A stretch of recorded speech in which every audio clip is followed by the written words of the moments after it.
Good afternoon, everyone. So today here I'm to continue with whatever that we have been discussing for the past 2 days on a title called A Sunny Morning. Okay, so this is my class number 24, and today we will be continuing with where we stopped in the last class. Okay, so in order to recollect or recapitulate quickly about the things that we had done probably in the last class, was that we have reached at a scene where there was a kind of a peace that was happening between these two characters. That is, at the beginning of the play till this particular scene, that is the snuff exchange scene. Okay, when they both characters exchange the snuff, that is Gonzalo and Laura, when both of them exchange the snuff. Okay, until then the play was something like, they coming every day, occupying the seat, and Laura thinks something else on Don Gonzalo. On the other hand, Don Gonzalo says that not to interfere and all those stuff. Like, there was a kind of disharmony that was there between both of them before or until we come up to this scene where both of them exchange. Okay, so please be remember about the title of the play that we are doing and the authors, who are they, and what exactly was the situation or the background to this play that we have been doing. And you will also have to understand that why is it titled as A Sunny Morning. Okay, so far when we were discussing about it, we have come to know certain aspects relating to what was the character of Donna Laura and what was the character of Don Gonzalo or something. Okay, don't forget their mates or the names of their mates of the respective characters that we have. And when we had stopped in the last class, we were there when both the characters try to exchange the snuff. That is, I think I was on page number 40, and what we see here is that, like, that this man was supposed to read, like, Don Gonzalo wanted to read. Look at the way how he started setting up something to read because of his old age. On the other hand, Laura is also old, right? So he was adjusting his glasses, then a telescope or something, when he was also binocular, one more glasses. That is, he was just trying to adjust it so that he could read. And then he also discusses about one of the poets in Spanish language, Pompeii, isn't it? So after that, what we see here is that there were immediately two coincident things that will happen. The first thing is that both of them like to or habituated to this snuff, taking the snuff.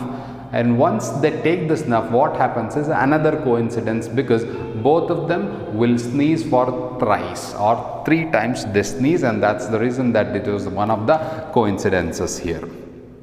Okay, then before he could start reading, he just offers this snuff to Laura, whether she minds taking the snuff, and she says that if it is good, I will take, and then it is the finest, you will definitely like it. Page number 40, on the first opening line of Donna Laura, where it says, Donna Laura, well, you subside then, but first I shall take a pinch of snuff. Takes out a snuff box. Will you have some? Then Laura says, I will take it if it is good. Then he says, it is one of the finest snuffs that you can find, then you will like it. So both of them take the snuff and both of them are clear with their mind. Like, it gives a kind of a soothing effect for both the characters once they take the snuff.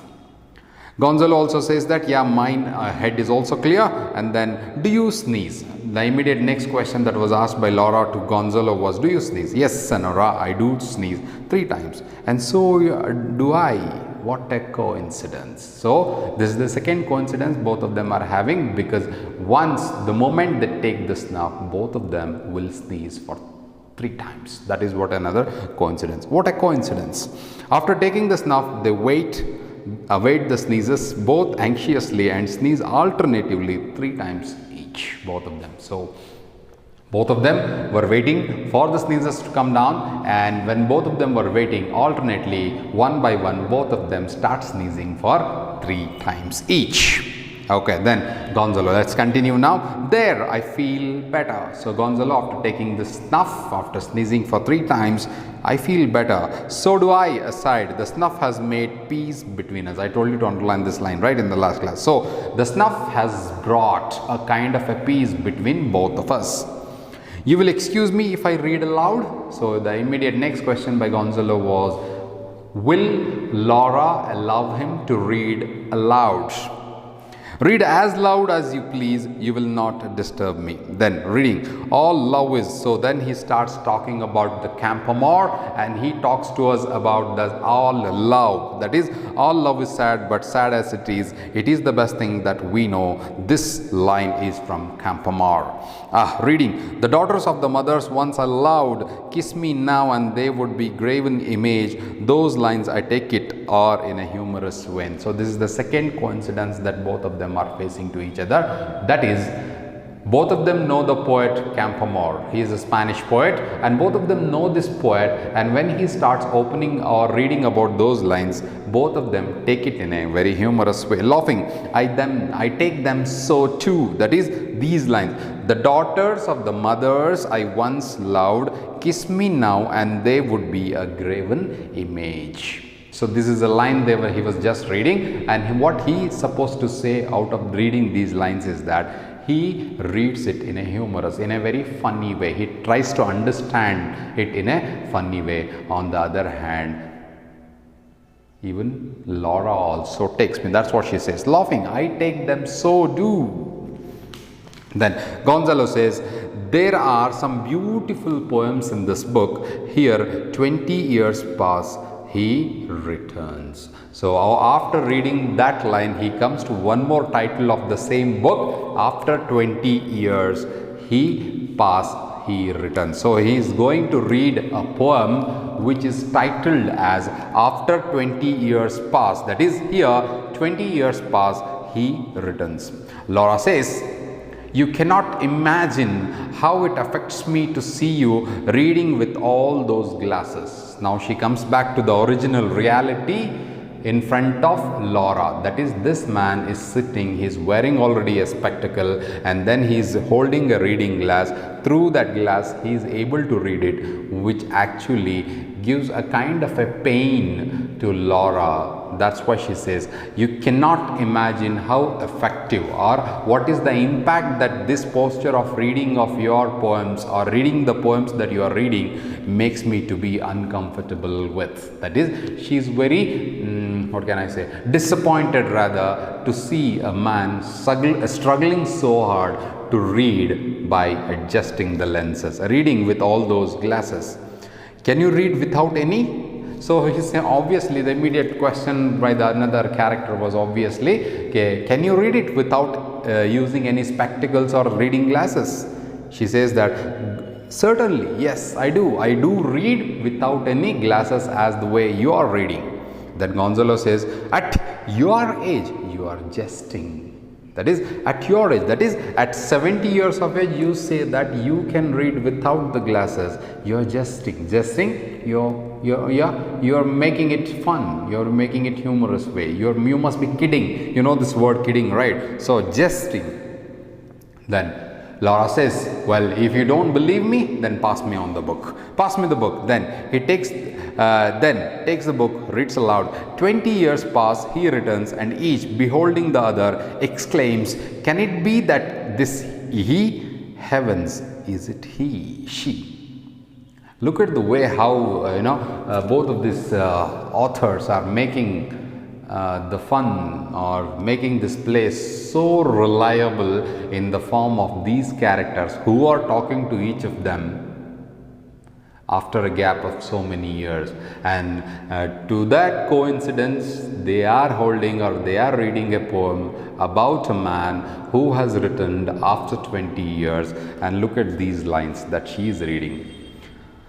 20 years pass, he returns, and each, beholding the other, that is, both of them beholding each other, exclaim. Both of them are in astonishment, they are surprised, and can it be that this is he? Heavens, is it she? So one character says, is it he? The other character says, is it she? So both of them are now looking at each other when they read the poem by Campoamor about a man who returns after 20 years.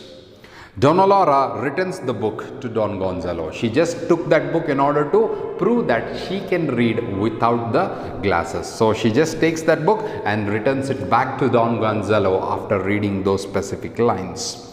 Then what is the response of Gonzalo? Gonzalo says, "Indeed, I envy your wonderful eyesight."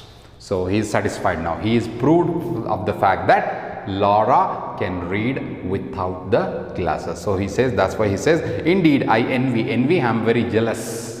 I am very jealous for the fact that you still have a wonderful eyesight.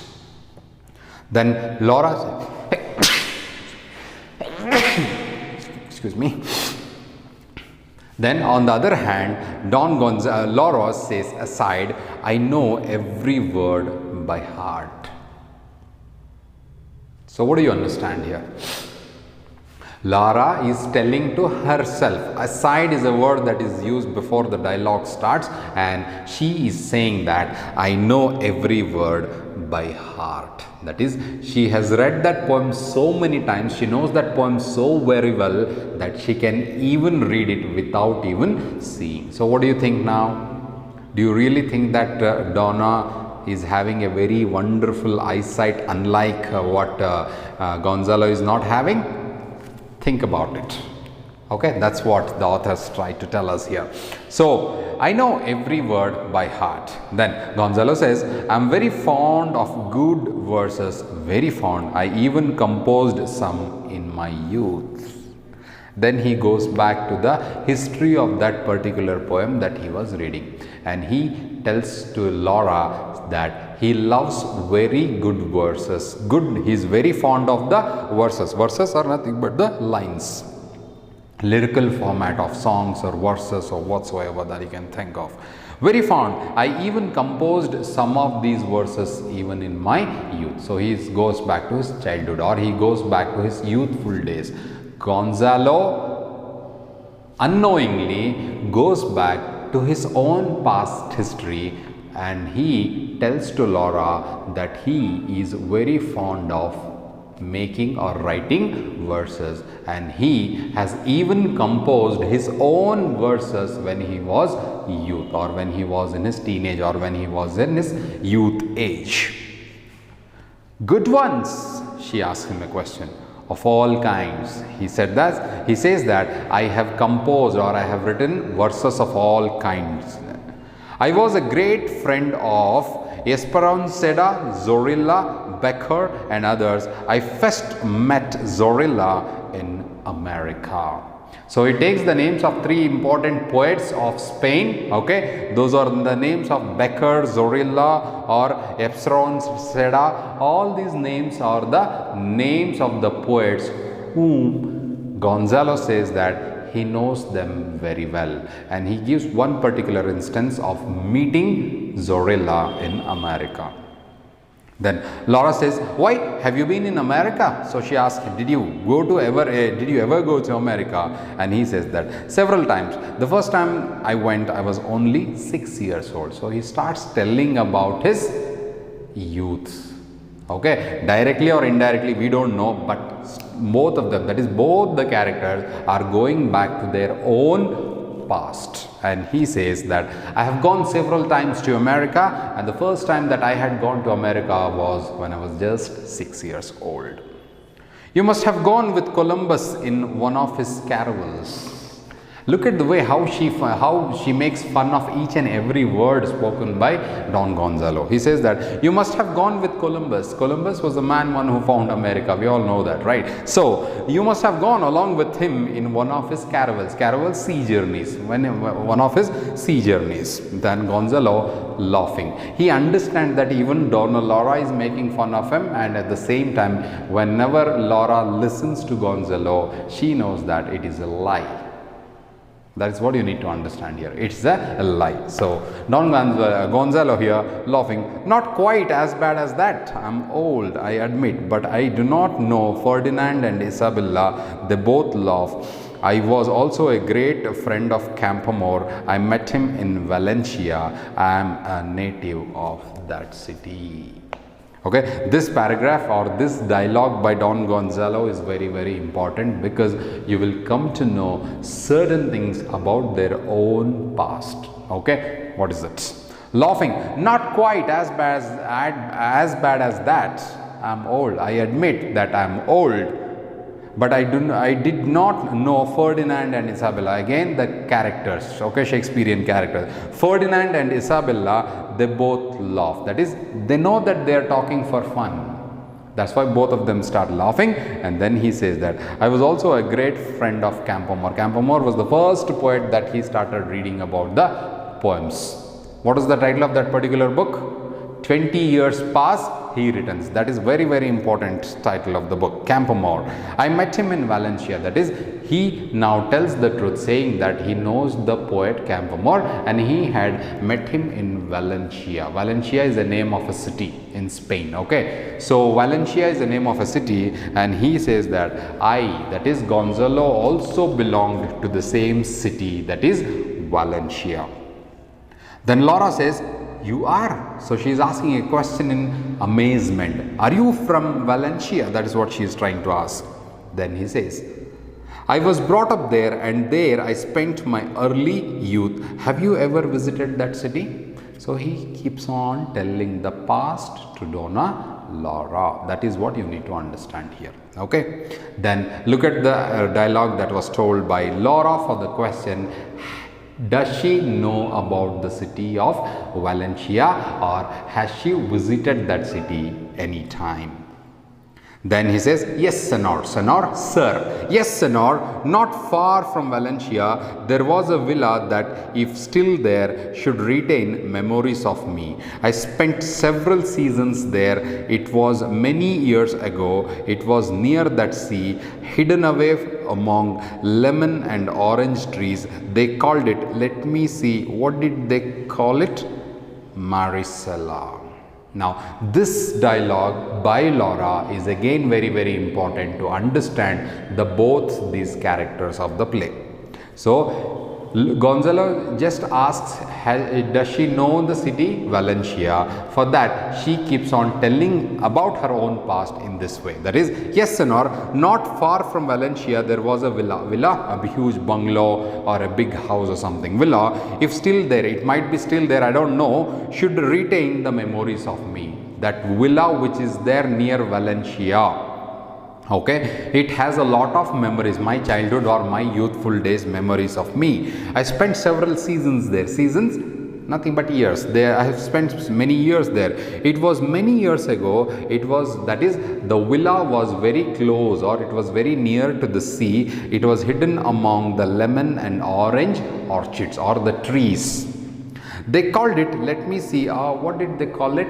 Yeah, then she remembers. She tries to remember the name of the villa, and then she remembers finally and says that Maricela, M-A-R-I-C-E-L-A. Please be very specific about these spellings of these words. Okay, you should also be remembering the name of the city, that is Valencia, and in Valencia, very close to it, maybe very near to it, there was a villa, or there was a bungalow where Laura's memories were retained to that particular place, and the name of that villa that she remembers, or she tries to remember, was Maricela.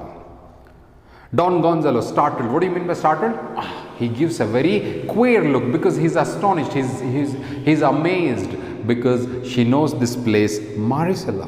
You mean Maricela? That's what he says. That Maricela, is that the name familiar to you? She asks. Have you heard of this name before? That's what she tries to ask.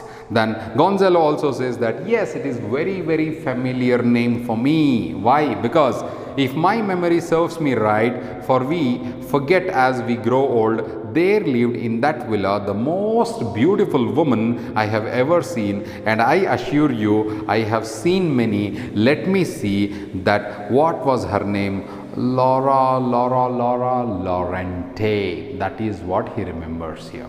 Okay, so look at the way how the story is getting unfold between both the characters, isn't it? So you have both the characters who are completely strangers at the beginning of the play, The way that made them to talk or fight or to have conversation in between was so so interesting that it made us like we never felt like finally Gonzalo would admit or would agree that he would come back and sit on the same bench where he was hesitant or where he did not want to sit at all.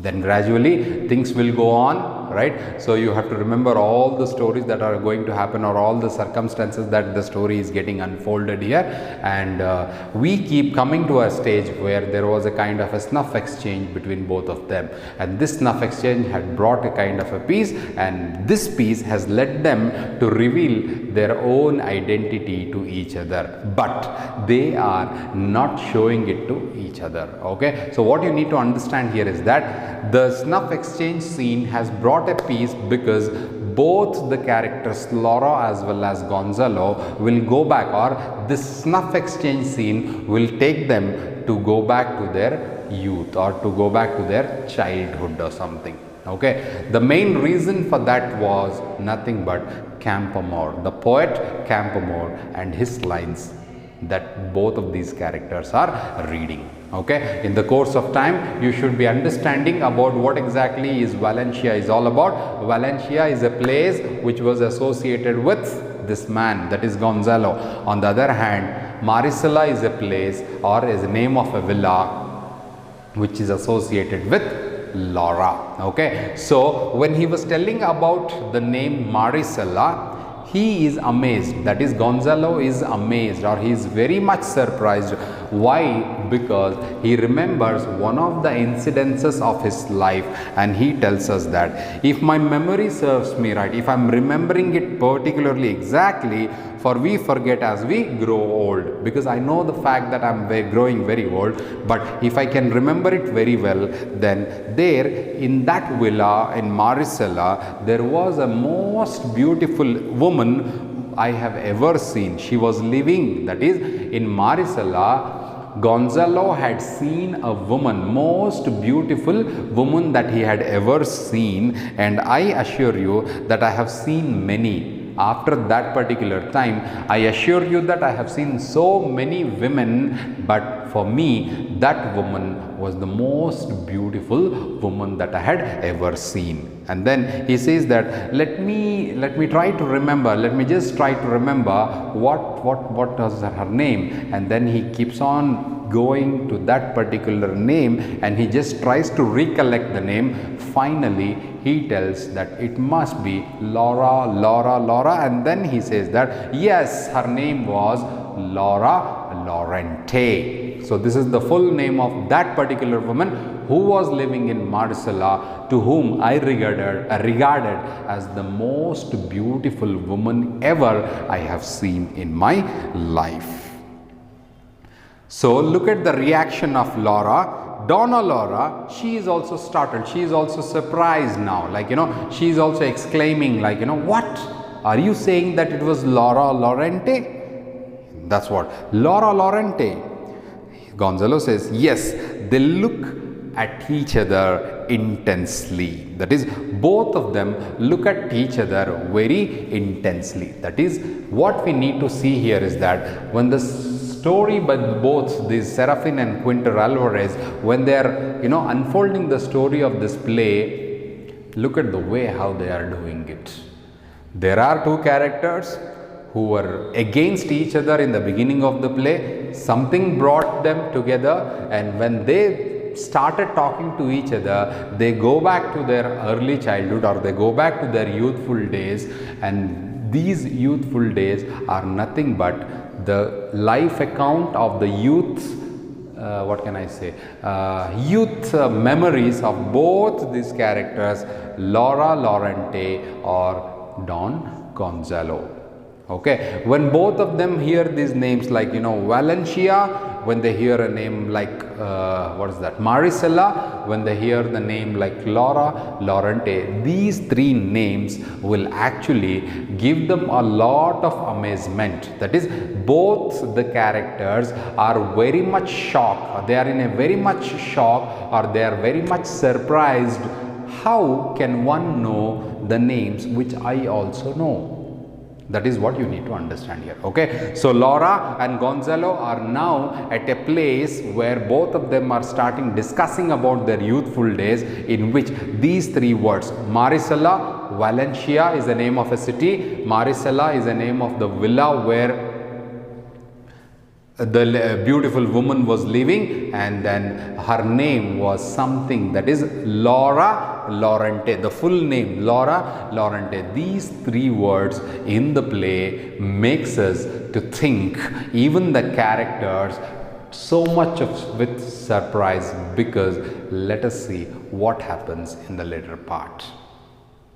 Okay, so I shall stop here, and where we have stopped here is that these three words, Valencia, Marisela, Laura Lorente, these three names have given them, both these characters, a kind of a very queer look on each other's eyes. At the same time, it has made them to believe something that is unbelievable thing is happening or is going to happen or something. So I shall stop here. I will continue it in the next class. Thank you very much.